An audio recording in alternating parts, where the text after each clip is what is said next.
Sup, Blockhead Angels. Today I'm going to be going over what I think is the premium top 10 best death metal songs of all time. And I'm also going to do a lot of honorable mentions, so kind of like 15 greatest, but really 10. The 15 kind of, the like bottom 5 are kind of subjective. Uh, I'm keeping this completely biased from my personal taste. Like, obviously I would have, stuff like Mortal Decay and, that for death metal. And I'm also going to be doing brutal death metal. So I'm doing top 10 old school death metal, top 10 brutal death metal songs of all time. Again, my opinions mostly aside for the most part. But without further ado, Watch Mojo made the list. I was devastated by it, so I figured, hey, I'm going to let the most brutal YouTuber, Jimmy from the Block, do it. Also, thank you for subscribing. We are at like 9,100 at this point. Awesome, amazing. Keep it growing because I'm building a community of brutal, sick horror maniacs. But starting off the list, number 10, we have Deicide with Dead by Dawn. Haunting shrieks of satanic parallel brutality on this. Evil Dead riffage, Evil Dead lyrics. Glenn Benton, in my opinion's best vocal structure, best screams on this. Self-titled album it's from. I'm going to be showing off a ton of physical releases too, so don't worry saying, oh, I have the physical releases, okay? So maybe I'll do a collection video. Glenn Benton handed me this pick in person. I want to say in Philly, if I'm not mistaken. Yeah, it was Philly. Number 9, Chopped in Half by Obituary. This is the original Is it Road Racer at this point? Yeah, Road Racer cassette of Cause of Death, H.P. Lovecraft. Chopped in Half was missing on Watch Mojo's list. I have no idea why. It looked like I got this for like $1 at a record store. It looks like someone like ate the Obituary tape. I'm not sure. Someone was hungry for some more brutality. But Chopped in Half, you talk about, I kind of said slowly rot, but I feel like Chopped in Half is just when someone says Obituary, that's what I automatically think of. Two Florida Giants. Going into, PA area, we got Incantation with Golgotha. I was re-listening to Incantation. I didn't realize how crushing heavy this is for old school death metal from like '92. This song and entire CD is just devastating. Me personally, I really like Mortal Throne and Diabolical Conquest a little bit more as albums, but as an actual song, Golgotha just captures the essence of just pure, rotten, cave-ridden, reverb death metal.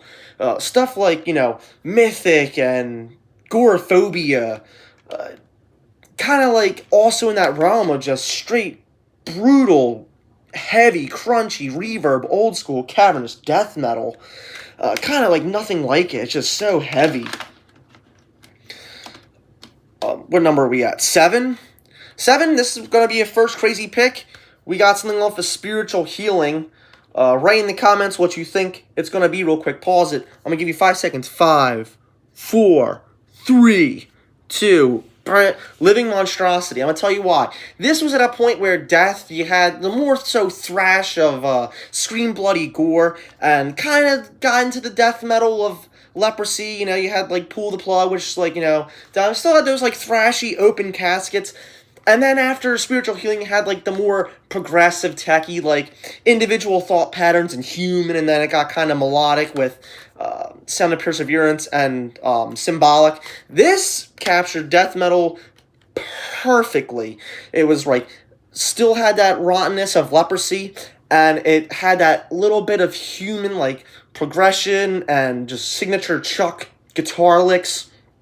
But this is when they stopped talking about, the bloodbath zombies and the crazy, hooligan, foolish, teenage, grave robbing, zombie, pure blood, sacrificial stuff. This was like Chuck Schuldiner, like progressive, libtard, pseudo-Republican, whatever you want to call it. Like, he wrote some lyrics on this, especially, like you listen to like Altering the Future, which also had some very, touchy lyrics, but Living Monstrosity, you know, it's like, he's like, born addicted to cocaine, like, and then, who can forget the part where he's like, she was a stupid bitch. Just, there's so much in Living Monstrosity, like, and especially on the first song, it's just cranked right to 11 that just punches you right in the face with how amazing, this particular song and album is. I think it's the most slept on Death release in general.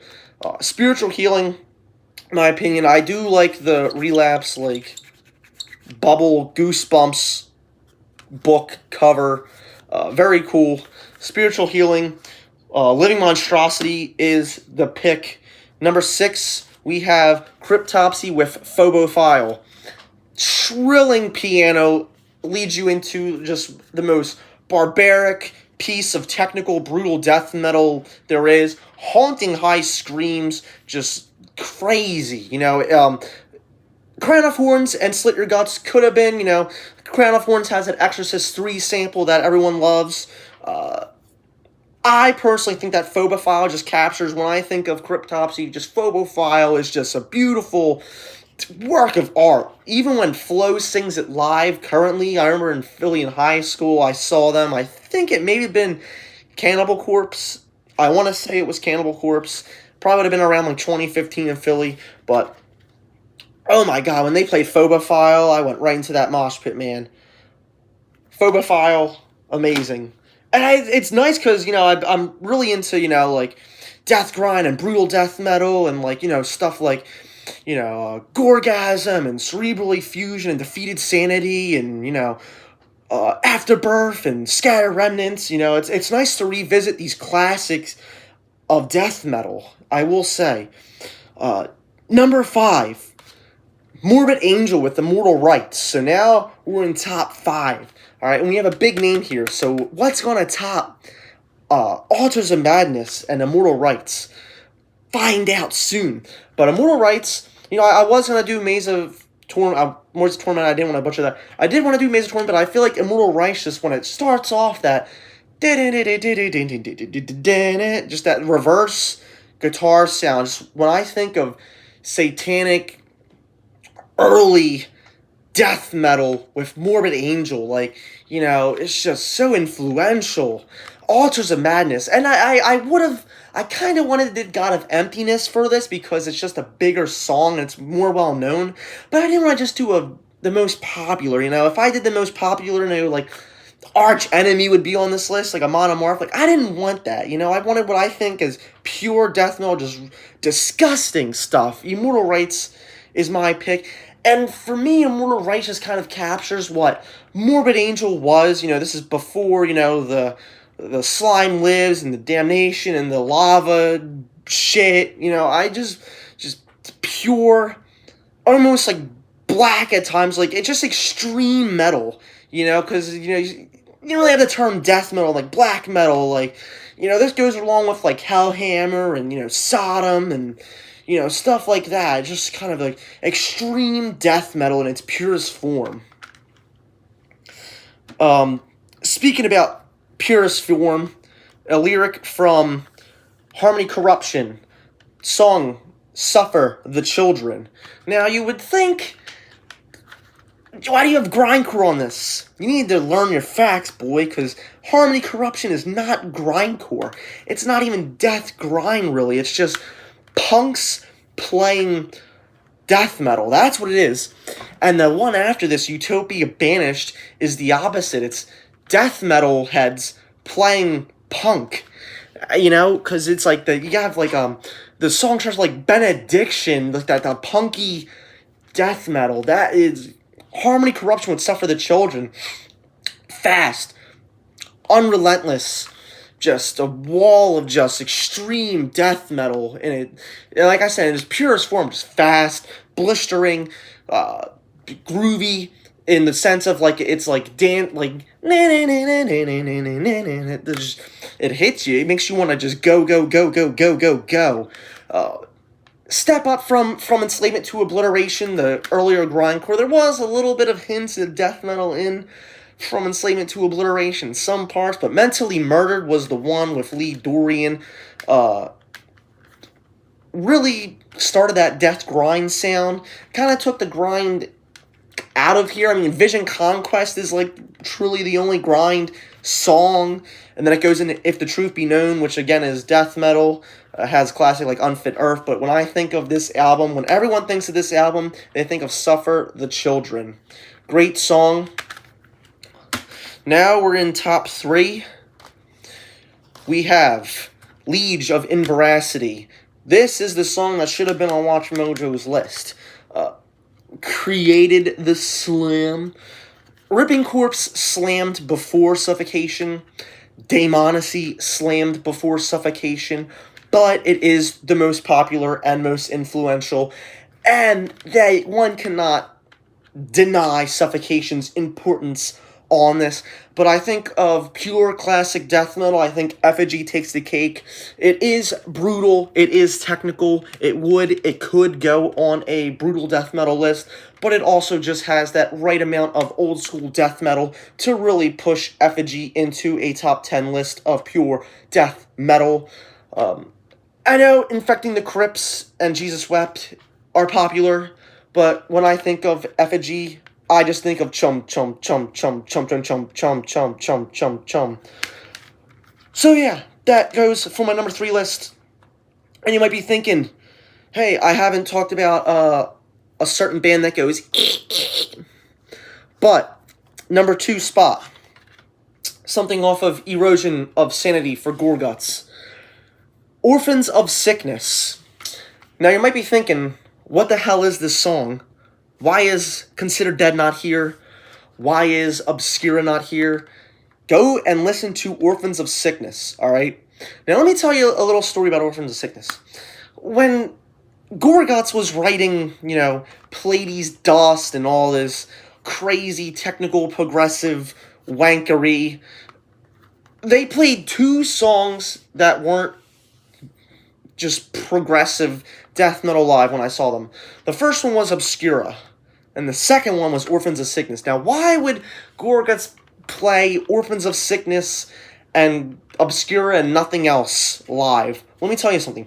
Orphans of Sickness is the most underrated, most underappreciated song in the history of death metal.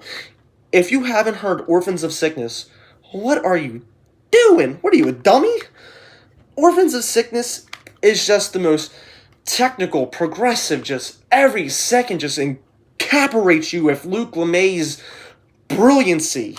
The lyrics are insane, the vocals are insane, just so much great parts of this album, and the entire album is so good with their flesh will create, Odors of Existence, it's just a great record. Middle Child Syndrome. Same with, Extinction of Benevolence with Internal Bleedings. Middle Child. If you haven't, do listen to this. Great record. I love just the artwork, the early death metal CDs. There was nothing like this. Number 2, Orphans of Sickness. Number 1, you already know. But first, some honorable mentions. I'm going to show off some honorable mentions. First honorable mention, Amorphous with Black Winter Day. Good melodic death metal. Number 2, Carcass with Exhume to Consume. A little bit too gore grindy for pure death metal. Number 3, we have Gorefest with Horrors of a Bleepity Mind. Yo! I think I can show it, YouTube. But yeah, YouTube has been striking everyone lately. Malevolent Creation with They Breed. I don't know what's wrong with my cassette version because it doesn't have the last lyric part. He says, you fucking, and then it just doesn't have the rest of the lyrics. So someone write in the comments what he says at the end because I can't find it. Decapitated with Winds of Creation. This band was like 15 at the time. It's insane. Winds of Creation is moi. Intestine Bailism. I don't understand how to say that, but An Anatomy of a Beast. Very good Japanese melodic death metal. I don't want no at the gates heartwork, inflamed shit. Give me Intestine Bailism. And a last honorable mention, this would be like number 11 if I had to choose, but I Feel Nothing from Here and After. Beautiful. Signed by Ross and Dylan. I forgot to show. I don't know if I showed, but my Harmony Corruption is signed by Barney. But number 1, Umaro. You can't deny it. Hammer Smashed Face. I mean, it's the anthem for death metal. The deathcore kids know it. The Whitechapel kids know it. The Deftone kids know it. The Static X kids know it. Ace Ventura knows it. Hammer Smash Face. When you think of death metal and Cannibal Corpse, there's no denying Hammer Smash Face is the number 1 biggest and best death metal song ever. May I say more? I mean, what's the argument? I'm waiting. But Tomb of the Mutilated, not my favorite Cannibal Corpse record by any means. My favorite Cannibal Corpse is the Created to Kill Sessions. My favorite Cannibal Corpse song is To Bleep Myself. But yeah, those are the top, like, so how many? 1, 2, 3, 4, 5, 6, 7. 7 honorable mentions. 17 of the best death metal albums of all time. Yeah, so thank you for watching. Write in the comments how retarded I am and how stupid this list is, but there's no denying that this list is 100% the best death metal list of all time. Anyone tells you otherwise, they're dummies.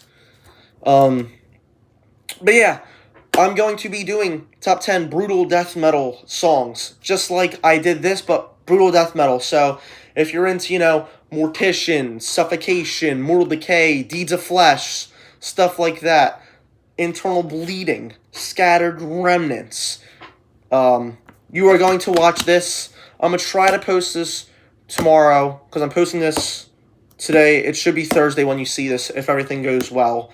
And so, hopefully tomorrow, if it does good enough, if this video does good enough, so give it a thumbs up, give it a like, hit the subscribe button, and fucking peace off, bitch.